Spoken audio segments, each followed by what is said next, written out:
In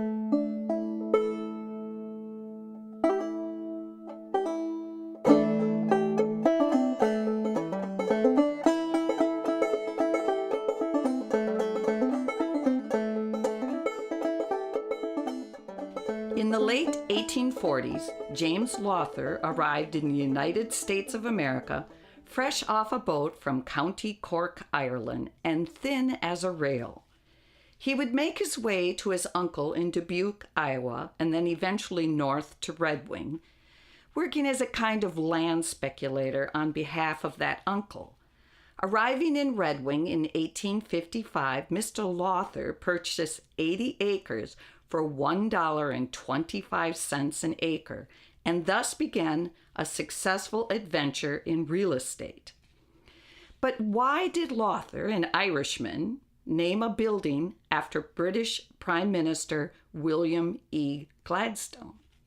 Well, it could be because Gladstone had just proposed Irish Home Rule. Although the bill was soundly defeated, it secured a place for Gladstone in the hearts of many Irish. There is no record as to why the Gladstone building is so named, but one can speculate that Mr. Lawther's deep love for his homeland in Ireland may have caused him to bring a little of his home country politics to Red Wing. Lawther built several commercial buildings in Red Wing, including the Gladstone Building, the Lawther Post Office Block at 301 to 303 Bush Street, the Business Block at 207 to 213 Bush Street, the Lawther Park Block at 201 to 207 Plum Street, and several more that have since been demolished, including the fondly remembered Irish row houses located where Econo Foods parking lot is now. Mr. Lawther and his wife, Eva, were very discreet in how they gave back to Red Wing. The Lawthers had a strong sense of public good, making substantial contributions to various churches, the YMCA, Barn Bluff, and the First Library.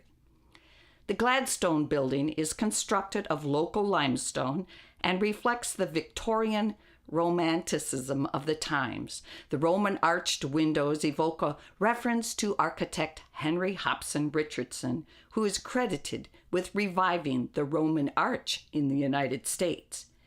In 1886, the heaviest snowstorm in years caused the roof of the Gladstone Building, nearing completion, to collapse and carry everything with it into the basement. Before the public library was constructed on East Avenue, the first public reading room was opened on the second floor of the Gladstone Building. Also housed in this building were the Red Wing Commercial College and School of Shorthand, and the Red Wing Elks Club. At the time, the Gladstone Building was the largest masonry construction of local limestone.